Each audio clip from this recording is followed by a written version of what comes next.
काल सबको नियंत्रित करता है, क्योंकि काल भगवान का प्रतिनिधित्व करता है। टाइम, जैसे भगवान सुप्रीम कंट्रोलर है, वैसे समय भी कंट्रोलर है। सबको इस समय के द्वारा नियंत्रित किया जाता है। कुछ लोग देखो, आप बहुत बड़े पद पर प्राप्त करते हैं, प्रधानमंत्री बनते हैं, राष्ट्रपति बनते हैं, और 2 दिन बाद परिणाम आता है कि वो अब साधारण नागरिक बन गए। जिनके पीछे इतना बड़ा स्पोर्ट्स चलता था, वो अब एक साधारण व्यक्ति बन गए, और एक साधारण व्यक्ति महान व्यक्ति बन जाता है। ये समय का प्रभाव, ये समय का प्रभाव है। भगवद गीता में यहाँ पर बताया। श्री प्रभुपाद जी उदाहरण देते हैं, एक व्यक्ति जो देश के लिए बड़ी बड़ी योजनाएं बनाता था, वो योजना बना करके लेके जा रहा था पार्लियामेंट में प्रेजेंट करने के लिए, और रास्ते में ही उसकी स्वयं की मृत्यु हो गई। तो इतने बड़े देश के लिए योजना बना रहा है, परंतु अपने लिए उसने कोई योजना नहीं बना पाया, और सब कुछ छोड़कर जाना पड़ता है। यहां तक कि अपना शरीर भी, सभी को अपना शरीर सबसे ज्यादा प्रिय है। इस संसार में आपको जितनी भी वस्तुएं प्रिय है, उन सबसे ज्यादा प्रिय है अपना शरीर। इसलिए आप कोई भी व्यक्ति, बड़ा से बड़ा गरीब व्यक्ति भी, यदि आप उसको कहो कि भाई ठीक है 5 लाख रुपए ले लो, एक किडनी दे दो, वो नहीं देगा, क्योंकि उसको अपना शरीर प्रिय है। सभी को अपना शरीर प्रिय हो, परंतु काल इतना प्रभावशाली है कि विवश होकर, मजबूर होकर सबको सब कुछ छोड़ने के लिए बाध्य करता है। श्रीमद् भागवतम में बहुत सुंदर एक उदाहरण है, जिससे ये बात समझ में आ सकती है। दत्तात्रेय जी ने मधुमक्खियों के बारे में बताया। आप सबने मधुमक्खी देखी होगी। सैकड़ों हजारों मधुमक्खियां प्रतिदिन अथक परिश्रम करती हैं, सुबह से लेकर शाम तक। इतना ज्यादा घूमती हैं, घूम घूम के अनेक फूलों से मधु को, रस को जमा करके लाती हैं, और सब सावधानी के साथ संग्रह करती हैं, जमा करती हैं। इतनी छोटी सी मधुमक्खी, और इतना बड़ा छत्ता होता है, 5-5 फीट का छत्ता मधुमक्खी। और मधुमक्खी का साइज कितना है? कई गुना मधु उन्होंने शहद जो है जमा किया, जीवन भर प्रयत्न किया,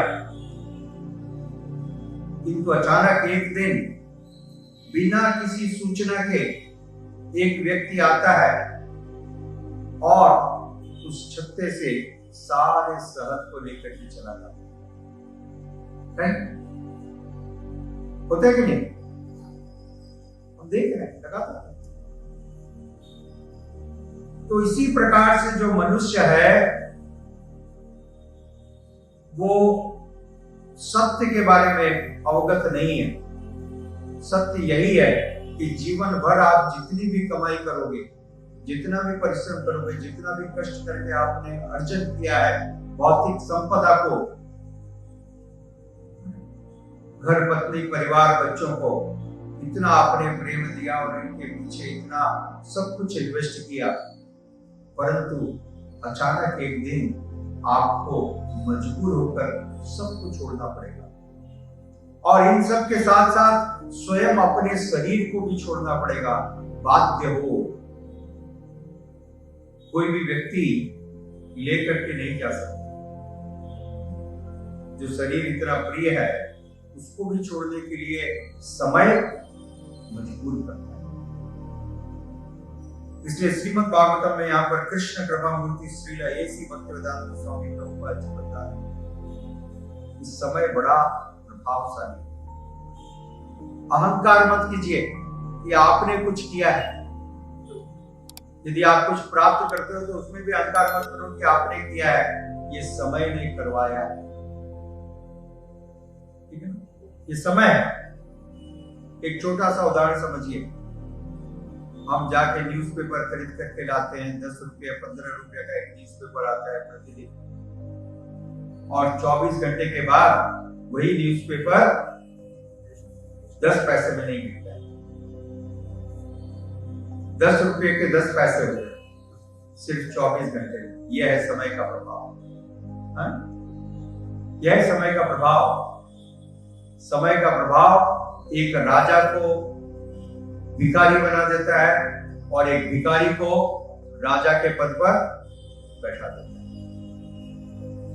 और यह समय भगवान का प्रतिनिधि है। इसलिए जो बुद्धिमान व्यक्ति हैं वो इस काल के प्रभाव को समझते हैं, इसके द्वारा मोहित नहीं होते, अहंकार नहीं करते, और जो वास्तविक सत्य है, परम सत्य, भगवान की भक्ति में निरत रहते हैं। वे जानते हैं ये समय के प्रभाव के द्वारा अपने आप परिस्थितियां बदलने वाली हैं। इन परिस्थितियों को बदलने के लिए अथक परिश्रम करने की आवश्यकता नहीं है। इस संसार में लोग परिस्थितियों को बदलने के लिए अथक परिश्रम करते हैं। इतना परिश्रम करते हैं कि वो अपने स्वास्थ्य को, अपने आध्यात्मिक जीवन को पूरी तरह से नेग्लेक्ट करते हैं। स्पिरिचुअल लाइफ के लिए कोई समय नहीं। कैसे जप करूं प्रभु, कैसे भागवतम करूं, कैसे भगवत गीता पढ़ूं, मंदिर में सेवा कैसे संभव है, इतना सारा काम है। और काम को छोड़ दो, काम के बाद में पार्ट टाइम है, ओवर टाइम है, एक्स्ट्रा टाइम है। Time is money. क्या बोलते हैं? Time is money. ठीक है भाई, टाइम इज मनी, तो इसका मतलब money is time. Time is money का मतलब मनी इज टाइम। तो आपने जो जीवन भर में करोड़ों रुपए कमाए हैं, उसको जाके यमराज को दे दीजिए और कहिए कि मेरे को जरा टाइम दे दो। Time is money, right? आपने कहा time is money. Oh my Honey, time is money. Time is money. तो वास्तविक रूप से ये सत्य नहीं। Time is not money, money is money, time is time. समझ गए? इस बात को ध्यान रखिए, money is money, time is time. और समय जो है वो भगवान का प्रतिनिधि है, representative of the Lord, supreme Lord. भगवान समय के स्वामी और सारी वस्तुओं को उनके स्वामी की सेवा में लगाना चाहते हैं। तो समय को भी भगवान की सेवा में लगाइए। जो समय भगवान की सेवा में लगा दिया गया है वो समय शाश्वत हो जाता है, शाश्वत। बाकी सारा समय खर्च हो गया। देखिए, आप लोगों को पैसे की बात समझ में आती है। दूसरी बात है, यदि मैं कितने भी उदाहरण दूंगा तो दिमाग में जाने वाली नहीं, ठीक है ना? कलयुग है। तो एक बात को समझो, आपके पास यदि 1000 रुपए है तो 1000 रुपए को आप खर्च कर सकते हो, आप खर्च कर देते हो नाना प्रकार से चीजों में। आपने ये खरीदा, वो खरीदा, नाना प्रकार की फैसिलिटी खरीदी, रिचार्ज करवाया, ये खर्च हो गए, राइट? तो दूसरे दिन आपके पास कुछ नहीं है। परंतु यदि वो 1000 रुपया आपने डिपॉजिट कर दिए बैंक में जाके, तो अब आपके पास वो रुपये यथावत है, जैसे कि वैसे है। करेक्ट? ये समझ में आ रहा है उदाहरण? आप खर्च कर सकते हो या जमा कर सकते हो। तो टाइम को तो कोई जमा नहीं कर सकता है, कर सकता है? कोई बैंक है ऐसा, रिजर्व बैंक, फेडरल बैंक, जहां पर जाकर के आप मेरे 1 साल का टाइम आप जमा कर लो, मेरे को रसीद दे दो, कर सकते हो? बुढ़ापे में मांग लूंगा जवानी, सब कुछ हो जाएंगे, सारी समस्या सॉल्व हो जाएगी, राइट? मैंने बचपन के 15 साल जमा कराए थे, अब मैं 60 का हो गया हूं, मेरे 15 साल वापस मिल जाएगा? है? तो ऐसा कोई सिस्टम नहीं है, ये तो खर्च ही होना है। परंतु शास्त्रों में एक उपाय बताया गया जिसके द्वारा ये खर्च जमा में बदल जाए। ये उपाय पूरे भौतिक संसार में किसी के पास नहीं है, किसी भी देश के पास नहीं है। समझ? वो उपाय है, जैसे ही ये समय भगवत भक्ति में लगाया जाता है, वो समय खर्च नहीं होता है, जमा हो जाता है। वो समय जमा हो जाता है। और साथ ही साथ कैसे जमा होता है कि यहां पर आपने वो समय जमा किया है, आपको परलोक में मिलता है, ट्रांसफर भी होता है। आपने यहां पर जमा किया, आपको मृत्यु के बाद भी भगवत धाम में वो समय मिलने वाला है। तो कितनी बड़ी सुविधा है। इसलिए आप कहोगे प्रमाण, क्योंकि कलयुग में सब कोई प्रूफ पूछते हैं, प्रूफ बताओ, मैं पागल हूं क्या ऐसा कर दूं? ठीक है, आपकी बात सुन करके भगवत भक्ति करूं, हरे कृष्णा मंत्र करूं, मेरा 3 घंटा चला जाएगा, 3 घंटे में कितने रुपए कमा लेता था मैं, ठीक है ना? तो भाई रुपए तो आप कमा लेते थे, परंतु मृत्यु एक दिन थप्पड़ दे करके साथ ले जाएगी, मौत महबूबा है अपने साथ लेकर जाएगी, साथ में तो वही लेकर के जाएगी, ठीक है? तो प्रमाण यह है कि सारे विद्वान लोग, आप जो प्रमाण चाहते हो, तो इतने सारे प्रमाण, अनगिनत प्रमाण मैं आपको बता सकता हूं। सारे विद्वान लोग, बुद्धिमान लोग, उन्होंने क्या किया, इसको देखिए। श्रीपाद रामानुजाचार्य इतने विद्वान हैं, लाखों शिष्य हैं, क्या उन्होंने अपने जीवन को इन भौतिक कार्यों में निवेशित किया, इन्वेस्ट किया? नहीं। कहां इन्वेस्ट किया? भगवान की भक्ति में। जनक महाराज, शंकराचार्य जी, भगवान श्री चैतन्य महाप्रभु, ऐसी भक्ति वेदांत स्वामी श्रील प्रभुपाद, क्या किया उन्होंने? सारे व्यवसाय को छोड़ दिया और पूरा जीवन भगवत भक्ति में समर्पित किया, क्योंकि वो जानते थे ये सही इन्वेस्टमेंट है, क्योंकि वो जानते हैं ये सही इन्वेस्टमेंट है, ये समय का सही सदुपयोग है।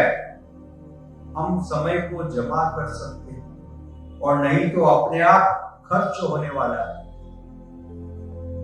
आप उसको पकड़ नहीं सकते हो, राइट? क्या कोई व्यक्ति उसको पकड़ सकता है? क्या ये संभव है? जिस प्रकार से रेत को आप हाथ में पकड़ सकते हो, आप जितना दबाओगे उतना जल्दी आपके हाथ से निकल जाती है, गिर जाती है, करेक्ट? उसी प्रकार से समय को कोई नहीं पकड़ सकता है, किंतु उस समय को जैसे ही हम शाश्वत भगवान की सेवा में नियोजित कर देते हैं, भगवान इटर्नल है, भगवान परमानेंट है, और उन भगवान की सेवा में जो समय लगाया जाता है वो भी परमानेंट बन जाता है, वो खर्च नहीं होता, वो जमा हो जाता है, और ऐसा जमा हो जाता है कि आपको इस जीवन के बाद अगले जीवन में भी प्राप्त होता है, इंटरेस्ट के साथ। हाँ, बहुत बड़े इंटरेस्ट के साथ ये प्राप्त होता है। इसलिए भगवत गीता में भगवान श्री कृष्ण कहते हैं, स्वल्पमस्य धर्मस्य त्रायते महतो भयात्। ये अर्जुन, थोड़ा भी जो भक्ति करता है, थोड़ा भी समय जो भगवत सेवा में लगाता है वो महान फल को प्राप्त करता है, वो महान फल को प्राप्त करता है। वो महान फल है इस जन्म मृत्यु जरा व्याधि के चक्र से बाहर निकल जाता है। सोचिए, समय का सदुपयोग करके हम क्या प्राप्त कर सकते हैं, और जो व्यक्ति ऐसा उपयोग करता है वही बुद्धिमान कहलाता है। अन्यथा आप कितनी भी योजना बनाओ, 5 वर्षीय योजना, 25 वर्ष की योजना बनाओ, परंतु आपके जीवन की तो योजना आप बना नहीं सकते। क्या आप अपने जीवन की योजना बना सकते हैं? 5 मिनट की नहीं बना सकते, कोई गारंटी नहीं है, अभी बैठे हैं, अभी मैं आपके साथ में बात कर रहा हूं और हो सकता है 5 सेकंड के बाद बॉडी बन जाएंगे। क्या बनेंगे? बॉडी। लोग बोलते हैं ना, बॉडी पड़ी हुई है, ठीक है, प्रभु जी तो चले गए, अब क्या है? बॉडी पड़ी हुई है। बड़े बड़े प्रधानमंत्री की अब देखते हैं बॉडी पड़ी रहती है, चिचड़े चिचड़े उड़ गए, राइट। बहुत सारी घटनाएं, बहुत प्रभावशाली, बहुत ही प्रभुत्व, बहुत ही उनके लाखों लोग फॉलोअर, सबको आज्ञा देने वाले, राइट, परंतु लाचार, मजबूर, त्रस्त हो जाते हैं, कोई प्रभुत्व नहीं रहता। करेक्ट। जो हिटलर इतना शक्तिशाली था, लाखों लोगों की जिसने हत्या की, लाखों लोगों की हत्या की, कम से कम 30 लाख लोगों की हत्या की, वो व्यक्ति पानी के लिए तड़प गया, और जब उसने पानी मांगा तो घोड़े का पेशाब दिया उसको, जिसको पी के उसकी मृत्यु हो। तो यह है समय। अहंकार मत कीजिए। व्यक्ति नहीं बोलता है, समय बोलता है। व्यक्ति नहीं बोलता, समय बोलता है। इसलिए समय के प्रभाव को समझिए, अपनी औकात में रहें, अपनी औकात में रहें। समय सब सिखा देगा।